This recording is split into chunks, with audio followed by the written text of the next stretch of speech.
chapter of Basi L'gani. So he says, again, this verse, Kol anikru b'shmi lichvodi, everything that's called in my name, my glory.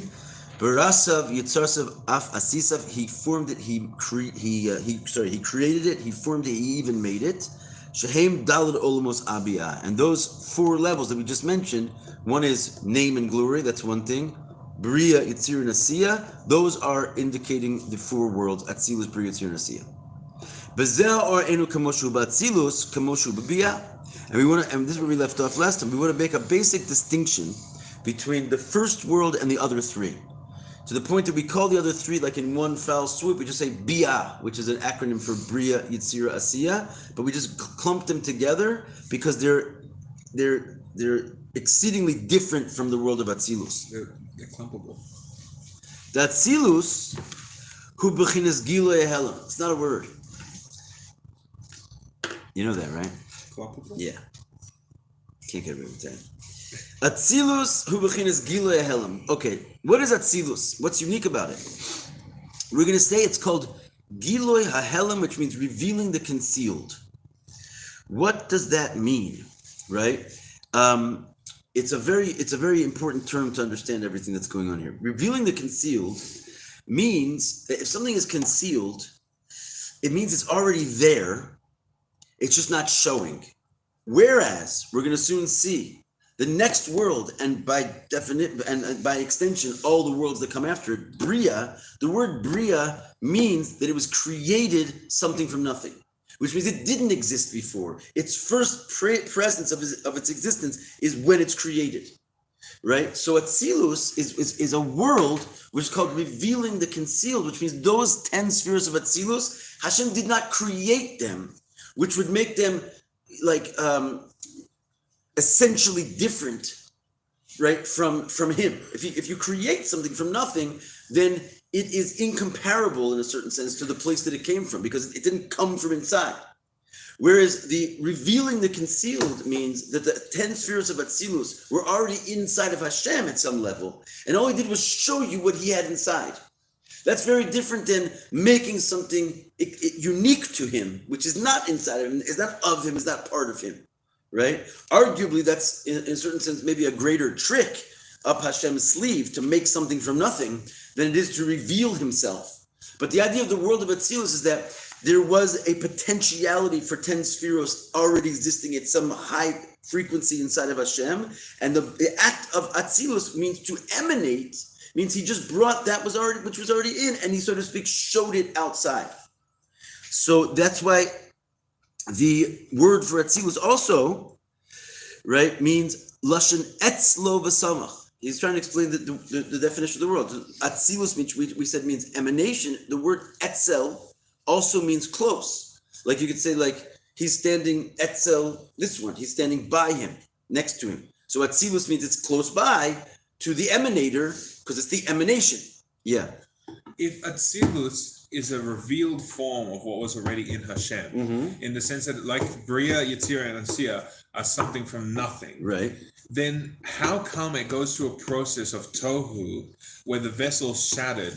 If Hashem's just revealing an aspect of himself that is, perfect in the sense that, it comes from Hashem and it was already created and it didn't have to go through any sort of process. He didn't have to create it or anything like that. It was just something revealed from nothing. Like you have a space and that space retracts and it reveals like, oh, you have like darkness or like a shadow over something on a table, and then you remove the item that's blocking the light, and you can see there's something there already. If he by that process he created that, then why is it that we have the process of Tohu where the vessels can't handle the infinite light and shatter and then create all the rest of reality, and we have the fallen sparks and all sorts of stuff? Okay, hold on a second. I think for that very reason, in other words, when he attempted to when something is concealed, it doesn't, its potential flaws don't really come out, right? When you want to for example, Hashem can have infinity, and he can have each sphera, which is infinite. Yes. Inside, and that's what Tohu is. Yeah. That's a nice idea to have tucked away inside of God. But when he's going to try to reveal that concealed thing, that's where your problem lies. Because in a potential state, you can have a bunch of finite things which are all infinite trying to share the same space, which is Tohu. But if you're going to try to reveal that, it's going to break. But So hold on a second. That's the point. When Tohu was the first attempt to reveal the concealed, and then he said, you know what? It doesn't come out good when I reveal that. I'll keep that private. And what I'm going to reveal is a different form of these spheres, which are also inside of me, which are more containable ones. Okay, I understand that by the process of him revealing the original the original Kalim, and it's like, look, this is infinity. I'm going to put it in the finite. And infinity goes, but I want to be with Hashem, and I'm infinite. This doesn't make any sense, and then it shatters. Okay, but if he can just go like, well, that didn't work. I'm just going to reveal a different version of that actually works. Right. Why didn't he just reveal the version of that works? There's a good reason for that. Well, right? look. The good reason for that, because ultimately, the goal is to bring about the infinite lights in finite vessels, and that's what we're going to ultimately happen when Mashiach comes. Right? There will be because since Hashem, so to speak, can do it inside of himself, he can be finite and infinite at the same time. He wants ultimately that finite and infinite should also be expressed and be able to handle each other at the same time. It's exactly what we're learning in our afternoon class, right? That he wants like the ratzo, which is out of kelim, to somehow remain in its out of kelim state and then settle at the same time, which is an opposite and can't be done. So he basically, he set up this scenario because in order to bring that about, it had to first sort of happen and then go through a process of trying to fix it from within and make that happen. So in other words, when he did that, what he wound up doing was giving us the vessels which will eventually hold infinity, but they have to be refined by our work in order to get to the place where they can do that. So instead of repairing from so the if he would have outside, just given up, so to speak, the world of tikkun, his goal would never have been achieved because his goal is not tikkun.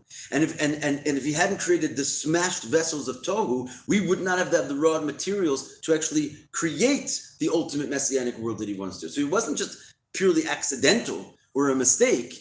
It was a necessary step in the process of getting to where he had to go. And we have the opportunity to to rectify that from the inside, from the level of finite, to make vessels that can then hold infinite. It's just like a person's life. Like you go through like trauma, right? And you're like, well, I would have been much better off without this trauma. Thank you very much, Hashem. Couldn't you just have made it so I didn't have to experience all those negative things? But the ultimate reality is anyone who's gone through trauma and like overcome it, they are like super people, right? They can like withstand anything. Because the trauma was not an accident on Hashem's part. It was like a challenge, right? That he gives us in order to work through it, to basically understand what that very intense power was. But it was in a fallen form, right? It was an unrevealed form. When you work enough on sort of loving yourself and figuring out what the story is, that very trauma becomes the kli of Mashiach. That's what makes you great in the world, because you can like overcome anything. You're like right? So it's very much reasonable. In other words, we see this in our life all the time. It's not an accident. It looks accidental. It's like it's not. It's a veering from the path. But the very veering from the path is ultimately part of the bigger path. Okay. All right. So anyway, did you have your hand up? Or are you just chilling? No, I'm just chilling. Okay. That's a good chill. All right. So anyway, atzilus, right? Revealing the concealed, which means it's not something new. Right? And it also means that it's extremely godly because it was mamash inside and one with God, and he's like sort of showing it to you. Right? So it also comes to the word etzel, which we said means close. The kain perish atzilus milashon hatzala v'hafrasha. We also find atzilus comes from the word to separate something. Hafrasha is the word that we use like for hafrashas chala. It's a very perfect word for atzilus. When you have a big chala, you do the mitzvah of hafrashas chala.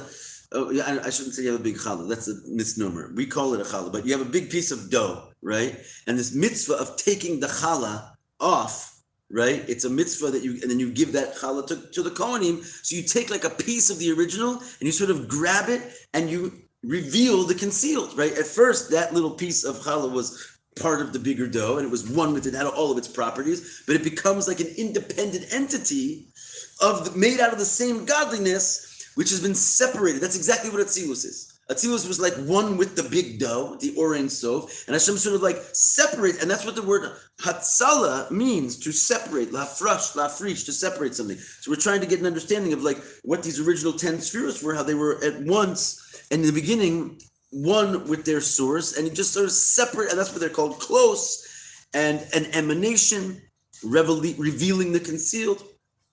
That Atzilus imayos bechinas olam. So we're getting to the point now. We're saying that even though Atzilus is called a world, right, and there's a world. What does the word olam mean in Hebrew? Helem, right? It comes to the same root as to conceal. So really, any time you're going to call something a world, it means you're going into some type of state of concealment. And the reason is because when you bring something out of its potential and separate it, it already is even if it's Atzilus.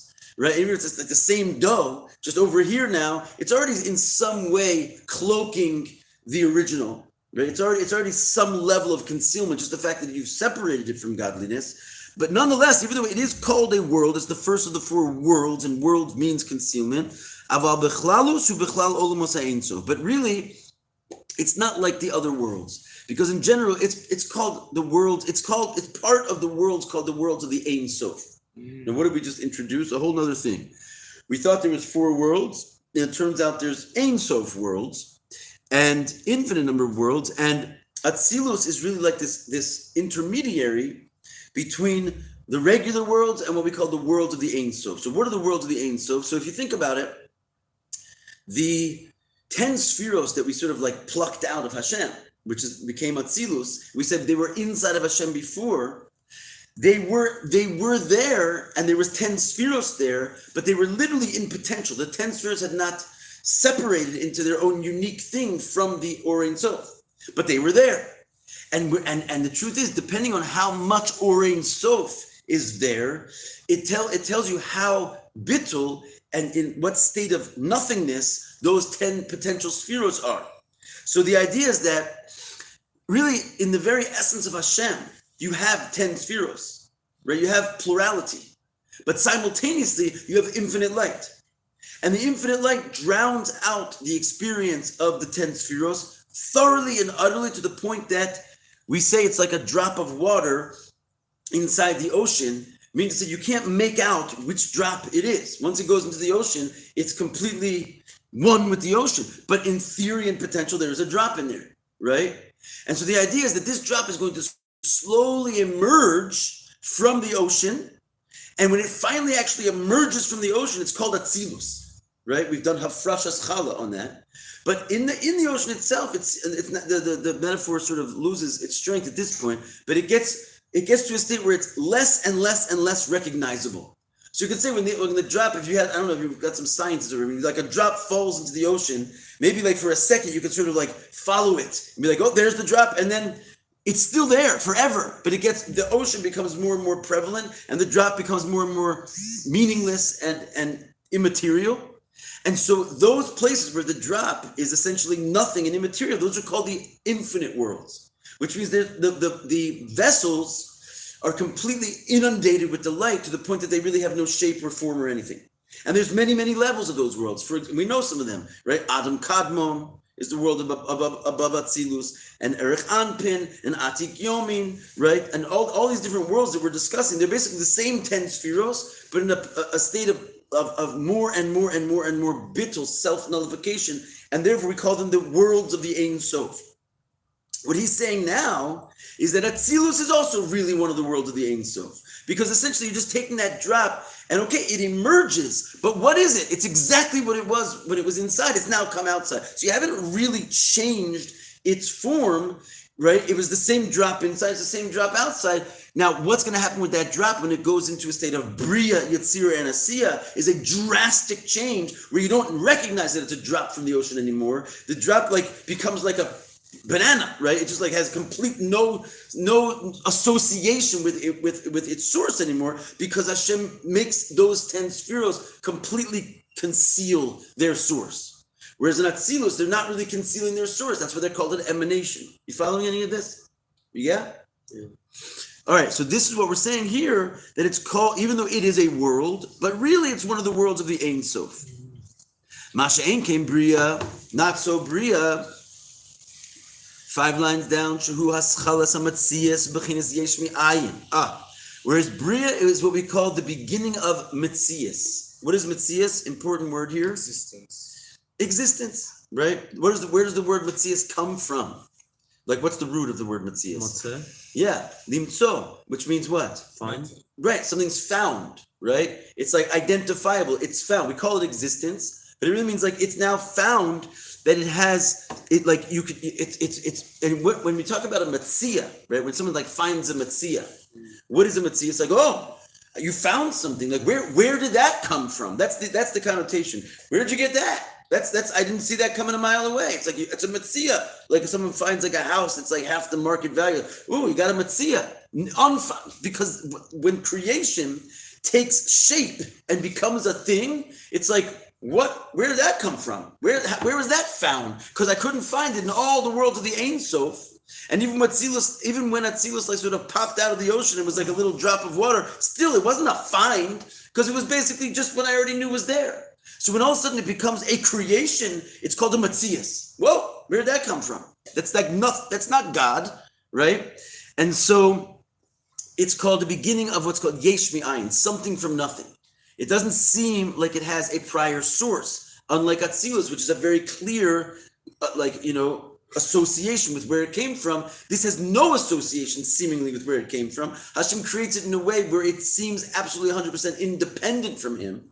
And as I said, on one hand, that's very low and like disconcerting. It looks like there's something other than God, and he made it like that. On the other hand, what we're going to wind up saying is that the power of God to do that is unbelievably deep inside of himself, right? Like we don't have that power. You and I can make Atzilus type things. You can emanate things that you have inside, and you can show your potential outside, right? Because you're not making something from nothing.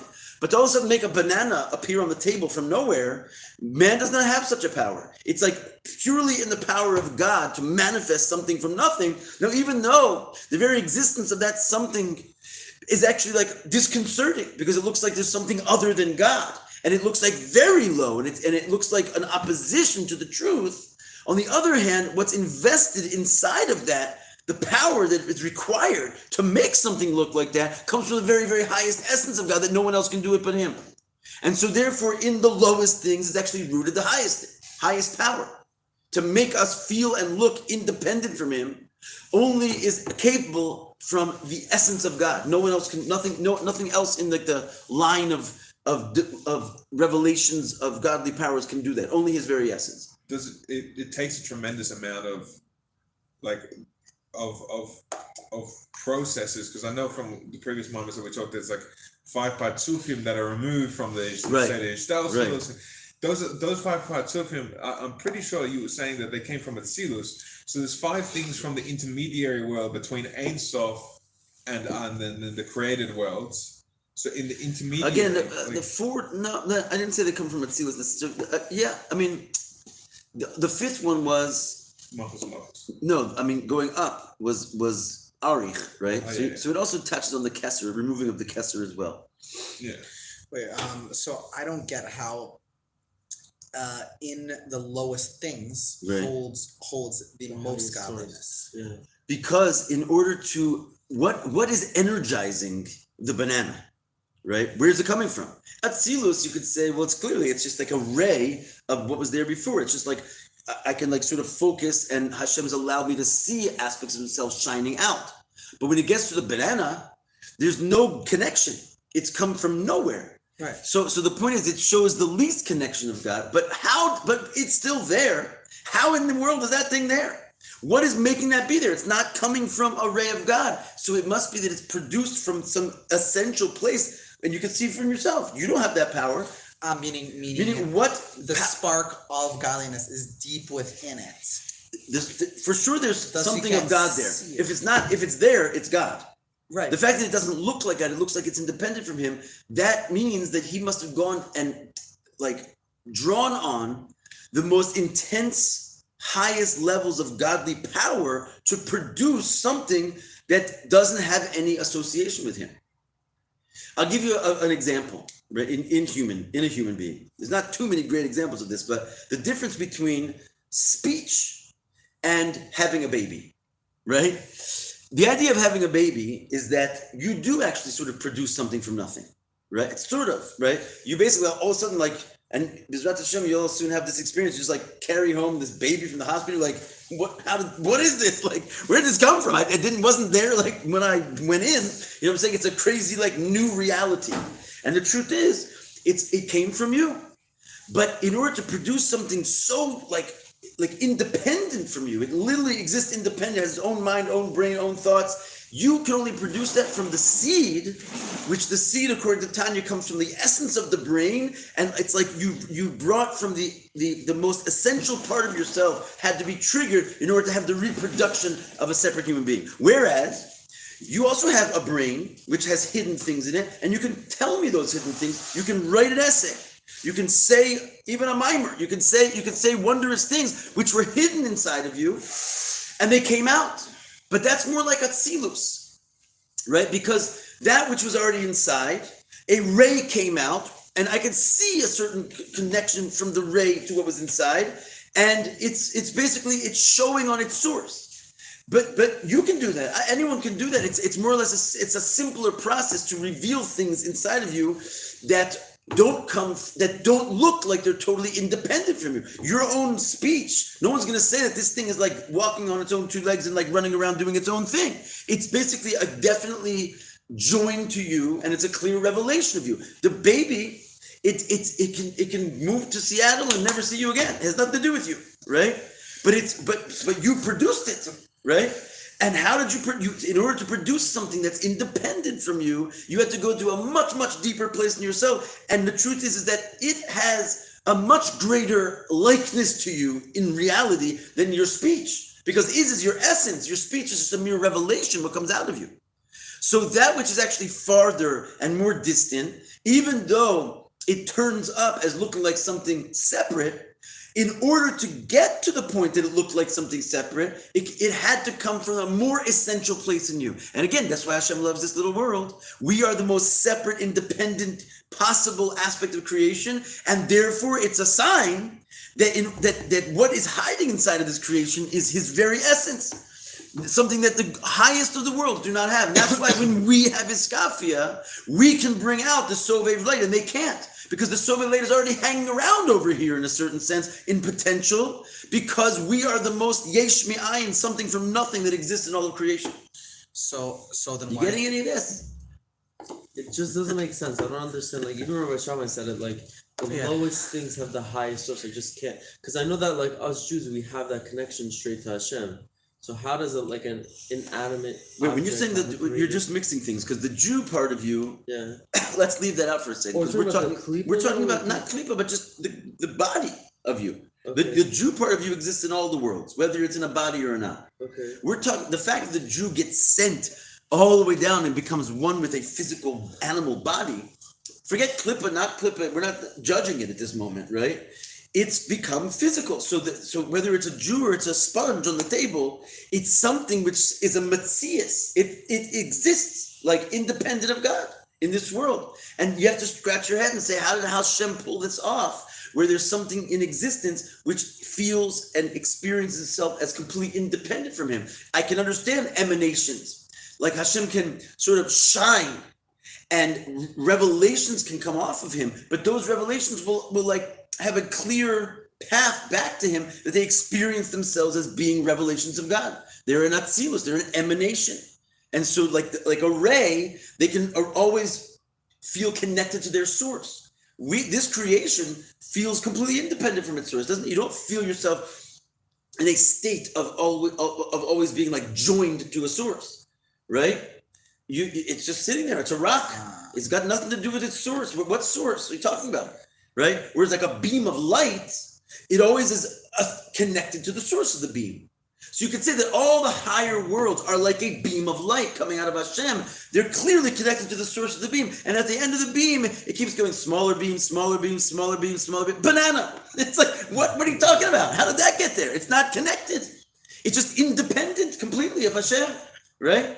And so what we're saying is, on one hand, that's a huge descent, that you've gone so low that you have actually no connection whatsoever anymore with your source.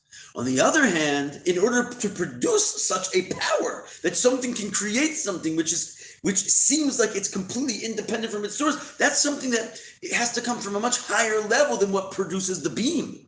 You have to go to the very essence of Hashem, which is like beyond producing beams, and it can produce anything, something from nothing. And so even though our experience is so low and we can't understand Hashem, we're like my cousin, we're in a finite world, our minds will never perceive this, we're like hopelessly disconnected from Hashem. Baruch Hashem, that's a sign that what's making us, it must be essence. Because only essence can make something that experiences itself as completely independent. So Yafa Shachas B'Tshuva Ma'asim Tovim Ba'olam Hazeh Mikol Chayil Haba. That's what the Mishnah therefore means. Better one moment in this world, than all the life of the world to come. Aren't we like busy trying to get to Gan Eden all the time? Aren't we saying like do another mitzvah so I can get more of the world to come? And we say 1 second here is better. Why? If it's just to give me reward, then it's like no, I'd rather have the reward than the work in a certain sense. It's not just because it's because we have access to essence here. They don't have any access to essence because it doesn't require essence to make them. Even a little ray of Hashem's essence can make them. But in order to make us, the essence has to, like the seed, has to like almost reproduce itself from the very deepest like channels of Hashem's essence in order to produce something like this. So we're unaware of it. That's the whole point. We feel separate. But a few pages of Chassidus and you can sort of start to realize what's going on and be very, very, very happy all the time. In this world, right? This is why Hasidim are always depicted as dancing. It's not because we like to dance. It's because when you realize this, you're in the greatest possible place that existence can offer. Even though we feel pain here and we feel suffering, specifically because we feel pain and we feel suffering, that's what makes us feel independent. That's what makes us be connected with the essence. It's like this crazy loop. So the fact that I have like horrifying nightmares every single night and I have like the worst sleep and I still get up at 5:30 in the morning to do my room. Hiskafia. Like that's infinitely greater than like the pleasure of feeling and knowing Hashem in a closeness that like this dark, empty, voidless appearing place where like struggle is dead. The idea is you can't have your cake and eat it too. Right? You can't both simultaneously experience the reward, which would then make you not experience your own independent self, because you'd be like having the bliss of connectivity, right? So that's called eating the cake. Yeah. So if you eat the cake, you don't have the cake anymore. Or you can have the cake, which means you don't experience the reward, but you've got your hands on the essence of God. So now the truth is, that's what this whole idea that we find that tzaddikim sort of enjoy pain. Right, like they take on these surim ba'ava. It's this notion that they like we live in a town with Nachum Ish Gamzu who is buried here. This guy, mamish, intentionally lost his legs, lost his arms, had like boils all over his body. Like he lived in a state of, and he was like just like loving life every second, because I don't know how, like it's not something that we recommend, but I'm just saying because the reality of being in this world where pain exists ultimately is the realization that you are as close to Hashem as you could possibly be. Doesn't mean you have to run after pain. It comes and finds you all by itself. But then the point is that you won't feel pain, even in the midst of this like suffering. They receive it with love in a certain sense because they realize that it is their closest with Hashem to be in this world. Yeah, but then doesn't that mean that like once we go to like the next stage of a high revelation of Hashem's presence, like of dying? Yeah, no, not even dying. Like when the Mashiach comes and we have the Basi L'gani and we have peace in the world and everything's going well and there's no sickness, no health, no disability, nothing's going wrong. We're gonna experience a level of the world that's like, well, this world's subpar because like. Before we had a separation from Hashem and everything was greater and every single little act that I did, every positive thought, every positive action. It says that the Rebbe said that it doesn't make any sense according to like the finishing of the job that we've already accomplished why we're still in Gullus. And one of the reasons, and he tries to like, he's like a little bit upset with Hashem, is that because Hashem has pleasure from us being in this situation. In other words, like yes, in a certain sense, there's a higher level of revelation when there is no revelation. right? There's something deeper at play when there is no revelation. So Hashem kind of is holding us in this gullus state, even though we've sort of finished the job, because like, he has this taiva for a dir b'tachtonim, which means there has to be this tachtonim, that there's nothing lower than it. Hopefully he'll get over that soon. But yes, it says we're gonna all sit there and like long for the gullus when Mashiach comes, because we're gonna realize that we were actually sitting on something much prettier, which should only make us joyful now. Like right? It's a mental jump to realize how good things really are, because we're pretty sure that they're terrible, right? Yeah. But the reality is that because they're terrible, if you would think that thing through, how do we get to such a state like this? It must be that the essence of Hashem is here, because otherwise we would only experience revelation. And then you can be happier in the darkness than in the light. And that's called transforming darkness into light. And that basically is what sort of spins Mashiach into the world, when we recognize that which it is that we already have. What are we learning in the afternoons about the tsaras, right? We're not trying to get rid of the tsaras. We're trying to purify it and explain how the gola really is the geula. Just need an aleph, which is basically this thought all day long through your head is the aleph. And you don't change the scenario of Gavas. You just enter the aleph into it and realize that this is already the best place you could possibly be. And in a certain sense, we're not going to lose anything when Mashiach comes also. Because Tchias HaMesim, the idea is that we're going to have the lowest world is still going to be in play. Like if a person dies, Chas v'Shalom, then they lose the connection to the lowest world. And they're just in the light, and they have no association with the disconnected reality of physicality. But the real punchline with the Geula is that we will stay in physical bodies. So that essence level of Hashem, which creates separateness, will still be there. It's just that the darkness and the negative aspects will go away. So it's not necessarily, it doesn't have to be a descent. The descent part is that we won't really have free choice anymore. And that's what we'll long for and miss the gullus for, because we could bring the state about right now. So, yeah. So can you put this concept in words of the Tanya? Because the Tanya says that what separates a Jew from a non-Jew is that a Jew has that sort of ray of God, and that a non-Jew sort of does not, or maybe he does, but it's in a much smaller way. So then wouldn't you think that a goy has more godliness than a Jew? Meaning with this concept, you would think that a goy it's true, but remember, the Jew has a goy all around him, which is your body, right? And so the difference really is just that the inside of the body of the Jew, which is also an independent entity, there's a mechanism which can transform it and into revealing that it's God. So the goy, unfortunately for him, requires a Jew to do that to him. So the goy is really just an extension of your own body in a certain sense. That's what there's 70 Jews that went out to Mitzrayim, and parallel with them, there's 70 nations of the world. They're not just independent. They're extensions of our own selves. And just like you have a body, which is also an extension of your own self, you have a greater body, which is like a whole nation. And the truth is that, yes, that part of you, which is the body, whether it's your body or the nation of Goyim, which is part of your body, it comes from a higher source than even your soul.